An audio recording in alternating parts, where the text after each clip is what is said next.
Hello welcome back to my channel. నేను మీ Lavanya. So ఈరోజు నేను వచ్చేసరికి ఏంటంటే నా డైలీ రొటీన్ ఎలా ఉంటుంది అనేది మీకు చూపిస్తాను. సో ఇప్పుడైతే నాకైతే షిఫ్ట్ ఉంది. నేను షిఫ్ట్కి వెళ్తా మీకు వీడియో అనేది షూట్ చేస్తున్నాను. సో 10 కల్లా షిఫ్ట్లో ఉండాలి కాబట్టి 30 మినిట్స్ ముందే బస్సుని క్యాచ్ చేయాలి. ఈరోజు వచ్చేసరికి చాలా సన్నీగా ఉంది యాక్చువల్లీ క్లైమేట్. మనము ఇదంతా మేముండే లొకాలిటీ అనమాట మా ఇంటి దగ్గర. సో మనమైతే దాటిన వెళ్తా ముచ్చట్లు చెప్పుకుందాం. మాది వచ్చేసరికి ప్రైవేట్ ప్రాపర్టీ అనమాట. సో ప్రైవేట్ ప్రాపర్టీ కాబట్టి కొంచెం సెక్యూర్డ్గా ఉంటుంది. ఈ విధంగా లాక్ సిస్టమ్స్ అనేవి కానీ అన్నీ వాట్ ఎవర్ చాలా సెక్యూర్డ్గా ఉంటుంది. సో లాక్ అనేది మనం తీసుకొని ఇలా బయటికి రాగానే ఏంటంటే మాకు వచ్చేసరికి నియర్గా హెడ్ఫోర్డ్షైర్ యూనివర్సిటీ ఉంటుంది. చాలా నియర్ ఉంటుంది. ఎలా అంటే ఇదిగోండి కనిపిస్తుంది కదా ఈ విధంగా. సో ఎంత అంటే ఇవన్నీ యాక్చువల్లీ కాలేజ్ కాదు, కాలేజ్ అకామిడేషన్. మెయిన్ ఎంట్రన్స్ అటువైపు ఉంటుంది. సో ఇక్కడ నుంచి మనం బస్ స్టాప్కి వెళ్ళాలి అంటే ఒక 10 మినిట్స్ వాక్ అనేది ఉంటుంది అనమాట. సో ఎక్కడికంటే గలేరియా వైపు సో మెనీ బస్సెస్ అనేవన్నీ అక్కడికి వస్తాయి. సో మనం వెళ్ళాల్సిన బస్ స్టాప్ కూడా అక్కడికే ఉంది. మనం బస్ దగ్గరికి ఏదైతే బస్ ఎక్కాలో అటు సైడ్కి వెళ్ళాలి. ఒక 10 మినిట్స్ వాక్ మంచిగా మాట్లాడేసుకుందాం. సో నేనైతే మీకు స్పీడ్గా నడుస్తున్నట్టు అనిపిస్తుంది వీడియోలో, బట్ నేనైతే స్పీడ్గా నడవట్లేదు. జస్ట్ మా రోడ్ అనేది కొంచెం డౌన్ఫాల్గా ఉంటుంది కాబట్టి నేను ఏదో ఫాస్ట్గా వెళ్తున్నట్టు అనిపిస్తుంది. కనిపిస్తున్నాయి కదా ఈ చెట్లు ఇవన్నీ చూడండి. ఆకులు అన్నీ రాలిపోయి ఎట్లా ఉన్నాయో, ఉట్టి కొమ్మలు. వింటర్ కాబట్టి అంతా పోయింది. సమ్మర్ వస్తే మళ్ళీ మంచిగా బ్లాసమ్స్ ఆకులు వచ్చేస్తాయి. కనిపిస్తుంది కుక్క. ఇక్కడ పెట్స్కి చాలా ప్రిఫరెన్స్ ఇస్తారండి ఇక్కడ వాళ్ళు. ఎలా అంటే వాటికి వాకింగ్ అని సపరేట్ ఫుడ్, హెల్దీ ఫుడ్స్ అని డాక్టర్స్ని చాలా బాగా చూసుకుంటారు. వాకింగ్కి కూడా మనుషుల్ని పెట్టుకుంటారు చాలా బాగా. అండ్ అలానే వాటిని వాకింగ్ తీసుకొచ్చినప్పుడు అవి టాయిలెట్స్కి వెళ్ళినా కానీ ఒక క్యారీ బ్యాగ్ అనేది ఎంత టోల్ అయినా సరే ఒక క్యారీ బ్యాగ్ క్యారీ చేసి అది ఎక్కడ టాయిలెట్కి వెళ్ళినా మంచిగా అది ఎత్తేసి దాని వాకింగ్ అంతా అయిపోయినాక అది బిన్లో పడేసి వెళ్తారనమాట. ఆ విధంగా పెట్స్కి ఎంత ప్రిఫరెన్స్ ఇస్తారో.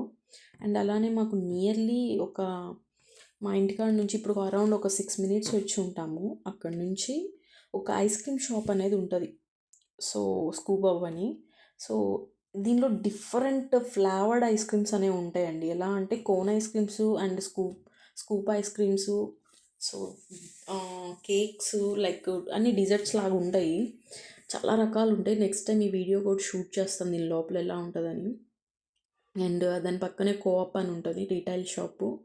మాకు ఆస్టా ఉంటుంది కదా, అది వచ్చేసరికి 30 మినిట్స్ వాక్ ఉంటుంది మా ఇంటికాడ నుంచి. సో ఏదైనా క్విక్లీ ఏదైనా కావాలంటే ఇక్కడికి కోఆప్ గల్ఫ్ అని ఉంటుంది, అక్కడికి వస్తామన్నమాట. అదండి గలేరియా. అక్కడ ఉంటే బస్ స్టాప్స్. మనం వెళ్ళాల్సిన ఇటువైపు బస్ స్టాపు. సో ఇటు చేస్తే ఇది అనమాట మనం ఎక్కే bus stop. Hello, have it. Hello, hello. Hello, see you. Thank you so much, Okay. Yura.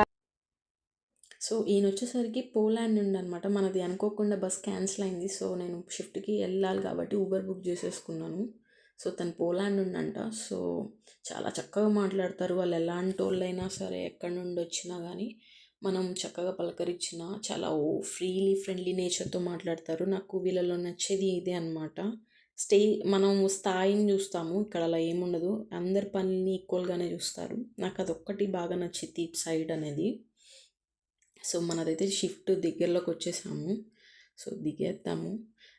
And మన షిఫ్ట్లో దిగేసాక ఇదైతే నేను నా షిఫ్ట్ అయిపోయినాకండి ఏంటంటే పొద్దునైతే బస్ క్యాన్సిల్ అయ్యి చక్కగా ఊబర్ బుక్ చేసుకొని డబ్బులు వదిలించుకున్నాం. ఇప్పుడు వచ్చేసరికి ఏంటంటే బస్ మిస్ అయిందనమాట. నా షిఫ్ట్ టైంకి ముందర ఒక 10 మినిట్స్ ఎక్స్ట్రా వర్క్ చేసి బయటకు వచ్చేకి మన బస్ అనేది వెళ్ళిపోయింది. చెప్పాను కదా ఒకసారి మిస్ అయితే మోర్ దెన్ మనం 1 గంట వరకు వెయిట్ చేయాలని. అంత ఓపిక అయితే నాకు లేదు వర్క్ చేసినాక. అందుకని పొద్దున ఊబర్ బుక్ చేసుకొని డబ్బులు వదిలించుకున్నాం. ఇప్పుడు వచ్చేసరికి డబల్ బస్సులు ఎక్కి డబ్బులు వదిలించుకున్నాం. ఇప్పుడు వెల్వెన్ వెళ్ళి అక్కడ నుంచి మళ్ళీ బస్ చేంజ్ చేస్తే డబల్ టికెట్ తీసుకోవాలన్నమాట. ఈ బామ్మగారు చూసారా, టికెట్ తీసుకోమ్మా అంటే డ్రైవర్ గారితో ముచ్చటేస్తుంది అనమాట. సో అదిగోండి కనిపిస్తుంది కదా ఏ రకంగా ముచ్చటేస్తుందో. ఆమె పోతే మళ్ళీ మనం తీసుకుందాం అనుకుంటే ఆయనతో ముచ్చట పెడుతుంది. ఇప్పుడు మనం తీసుకుందాం టికెట్ వెల్వెన్కి. అగైన్ మనం వెల్వెన్ టికెట్ తీసుకొని చక్కగా ఆడికి వెళ్ళి మళ్ళీ ఇంకో టికెట్ తీసుకొని అలా అలా హ్యాట్ఫీల్డ్కి గంట కాస్త 2 గంటలు అవుతుంది అన్నమాట మన ప్రయాణం. అయితే సీట్ దొరికేసింది, కూర్చుందాం. ఇక మన బాబాయ్ గారు అని బండి స్టార్ట్ చేస్తే ఇంక పోవడమే అనమాట. బాబాయ్ ఏమో కదలటలేదు ఇంకా. బండి స్టార్ట్ చేస్తారని చూడండి 3 పౌండ్స్. ఇంకా బాబాయ్ గారు బండి తీయాలి, మనం కదలటమే. నేనైతే బెల్బన్ వచ్చేసాను. ఇక్కడ వచ్చేసరికి విచిత్రం ఏంటంటే నేను బస్ స్టాప్లో ఎంటర్ అయ్యే లోపు నేను హ్యాట్ఫీల్డ్ వెళ్ళాల్సిన బస్సులు అన్నీ వెళ్ళిపోయినాయి అనమాట. అగైన్ ఇలా మన బస్సు ఎక్కడ మళ్ళీ అని చూసుకుంటే 20 మినిట్స్ ఉంది.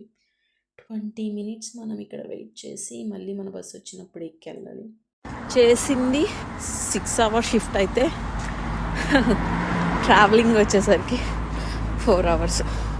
సరే ఇవన్నీ కాదు, ట్రావెలింగ్ 4 hours ఇవన్నీ మ్యాటర్ పక్కన పెడితే ఓన్ వెహికల్ మెయిన్ అని చెప్పాను కదా. అవుట్ సైడ్ వచ్చేసరికి అది బెస్ట్ ఆప్షన్ అని. మీ ఓన్ వెహికల్ బెస్ట్ ఆప్షనే, కానీ మన రూల్స్లో వెళ్తే అది వరస్ట్ ఆప్షన్ అవుతుంది. రూల్స్ అన్నీ తెలిసి ప్రాపర్గా స్పీడ్ లిమిట్స్ అన్నీ ప్రాపర్గా తెలుసుకుంటేనే own vehicle best transporting wise. లేదు అంటే దెబ్బడిపోతుంది బాబు, దెబ్బడిపోతుంది. ఎంత దెబ్బడిపోతుంది అంటే టికెట్ వేస్తే టికెట్లకి కట్టుకుండేదానికి, నెగ్లెక్ట్ చేస్తే టికెట్లకి పడిపోయేలా పెనాల్టీస్ పెరిగిపోయేదానికి, నువ్వు సంపాదించిందంతా ఫైన్కే పెట్టాల్సి ఉంటుంది. అంత బెస్టో అదేవిధంగా ఫైన్స్ కట్టేటప్పుడు అంత వరస్ట్ ఉంటుంది. చూసుకొని వెహికల్స్ అన్ని రూల్స్ తెలిసి ఉంటేనే తీసుకోండి. చూసారా ఎంత బాగుంది. క్లైమేట్ అంత కోల్డ్ ఏం లేదు, ఫ్రీజ్ అయ్యి అంతా జస్ట్ నార్మల్గా ఉంది. అండ్ వచ్చేసాం మన ఇంటి దగ్గరలోకి. అండ్ మీకు మార్నింగ్ చెప్పలేదు కదా, ఇది చర్చ్. మా ఇంటికి పక్కనే ఇది చర్చ్. మామూలుగా మన ఇండియా వచ్చేసి చర్చ్ అనగానే ఏసీ ప్రొడ్యూసర్లు అలా ఏమి ఉండదు, జస్ట్ హౌస్లానే ఉంటుంది చర్చ్ కూడా. అండ్ మా ఇంటికి పక్కనే ఉంటుంది. మీకు నేను హెడ్ఫోన్ కూడా ఒకసారి నా వర్క్ ప్లేస్ కాదు, మార్నింగ్ ఏంటంటే నేను చెప్పాను కదా బస్ మిస్ అయ్యి నేను క్యాబ్ బుక్ చేసుకొని ఆన్ టైంలో వెళ్ళిపోయాను. కానీ మీకు హెడ్ఫోన్ చూపిద్దాం అనుకున్నా ఎర్లీగా వెళ్తే. బట్ నేను నెక్స్ట్ టైం హెడ్ఫోన్లో ఎలా ఉంటుంది అనేది మొత్తం తిరిగి చూపిస్తాను. ఇంతవరకు చెప్పాను హ్యాట్ఫీల్డ్ అండ్ హెడ్ఫోన్ అట్లా. నెక్స్ట్ టైం హెడ్ఫోన్ షూట్ చేస్తాను. అండ్ ఉండంగా నేను వర్క్ చేసే దగ్గర ఎలా ఉంటుంది, నా వర్క్ ప్లేస్లో నాతో వర్క్ చేసే కోవర్కర్స్ ఎలా ఉంటారు మొత్తం అనేది ఒకసారి నెక్స్ట్ వీడియోలో పెడతాను. ఇంకా ఈరోజుకైతే మన వీడియో ఎండ్ చేస్తాం.